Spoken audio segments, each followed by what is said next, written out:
Everyone knows that turkey is typically the star of the show on Thanksgiving Day, and it can put a lot of pressure on the cook.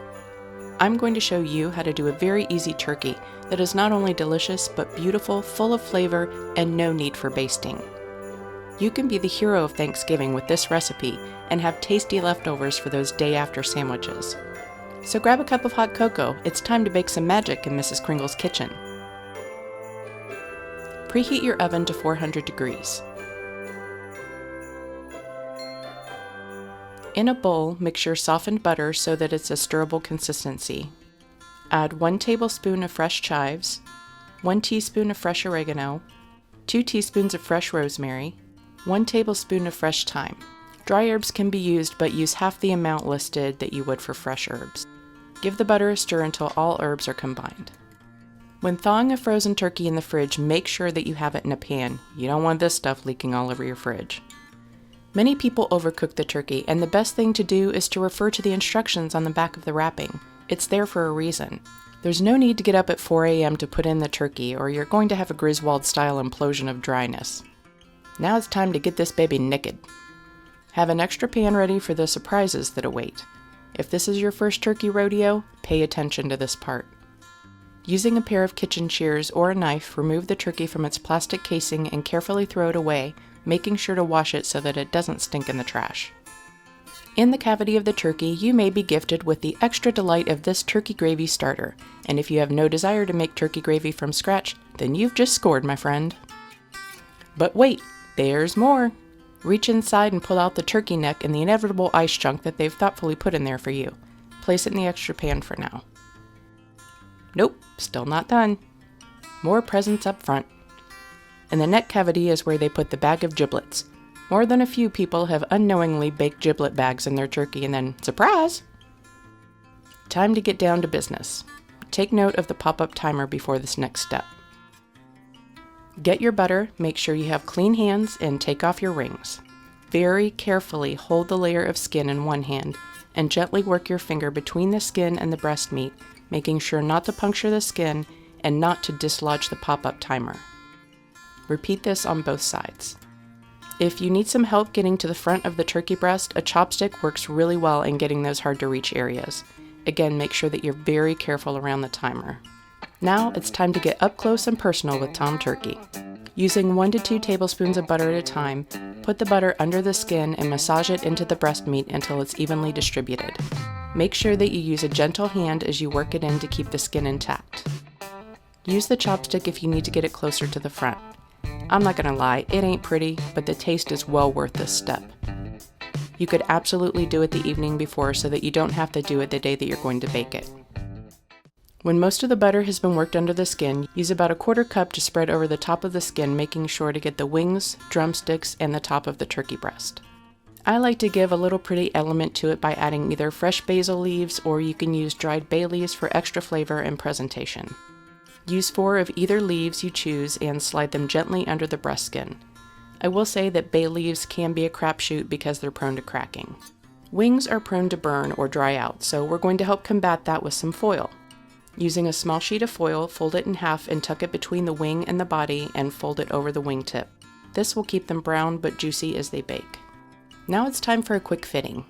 We are doing the 400-degree temperature in the oven for only 30 minutes to get a slight crisp to the skin, but to keep that from drying once we reduce the temperature, we must fit the foil.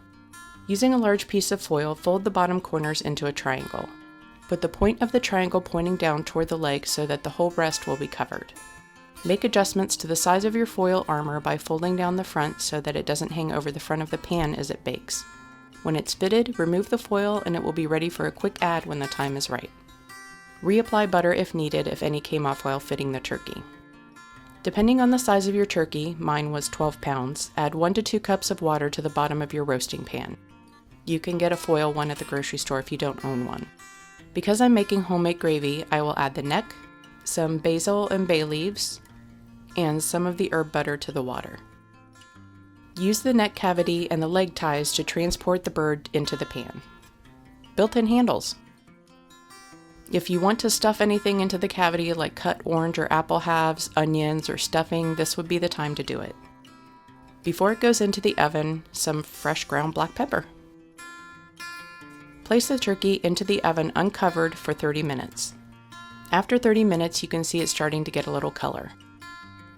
Now it's time to add the foil armor to the top and reduce the oven temperature to 325 degrees like the turkey package says, and bake it for the time listed for your bird, minus the 30 minutes baking time it's already had. The only time you should ever open the oven is either when the bird is done, or 30 minutes prior to it being done. You can add veggies like carrots or potatoes to the drippings if you like. Look at that baby. Perfectly cooked, juicy wing, seasoned like nobody's business and ready to be adored and enjoyed by the masses. Now this is when people like to get nuts and immediately carve into it like Norman Bates. Don't do that, or all of your hard work will just go to waste. The turkey needs to rest for at least 10 minutes prior to being carved. You may be tempted to pull out the timer. That will make all the juices run out. Patience will be rewarded. Cover with the foil, remove from the oven, and allow to sit for 10 minutes. This would be a good time to throw in the rolls if you're going to carve at the table. Don't forget to pull the meat off of the turkey neck in with the drippings, and then put the drippings in a container and into the fridge or freezer, no more than 20 minutes in the freezer, so the fat can rise to be skimmed if you're making homemade turkey gravy. After 10 minutes, gently remove the timer. If no juices run out, you've given enough rest time. After the applause dies down, you'll be ready to carve. I'll show you how I do it, though I'm sure there are many different methods. Cut off the leg ties and, using a chef's knife, lightly run it along the joint of the drumstick. Because of the juicy nature, it will likely just slip right out of socket. If you find any extra of the tie, remove it. No one wants to eat that. Repeat with the other drumstick. Slowly peel back the breast skin, unless people will riot if you do. Then cut at the wing area. Again, it will likely slip out of socket. To cut the breast meat, find the breastbone in the middle and slide your knife from the front of the bird to the back along the bone. The breast should peel back in one large piece. Repeat with the other side. And when you have both pieces of breast ready to go, it's time to cut them on a cutting board. Cut with the grain of the meat in nice thick slices. Look at those herbs. You're going to be fighting them off to get to this thing. And let's not forget the dark meat. Grab a 9x13 pan and flip the turkey carcass over into it so that you have access to the bottom of the bird. Pull the skin off and start pulling at all of that fabulous dark meat waiting to be enjoyed. If you find any parts that have less than desirable texture, discard them or put them aside for that weird uncle that will eat anything. Good meat is hiding all over, so make sure you pick it clean. I usually arrange my turkey meat with the white meat on one side and the dark meat on the other so that the two camps can go at whatever their favorite is and not have to argue about it touching.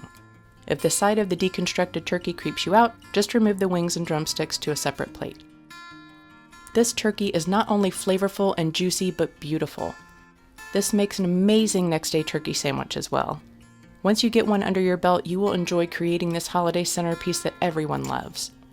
Don't forget to check out my video on how to cheat the Thanksgiving Day chaos by making your turkey ahead of time to save your holiday oven for the sides and pie. If you like this tutorial, give it a thumbs up, and don't forget to subscribe for more holiday baking magic from Mrs. Kringle's Kitchen.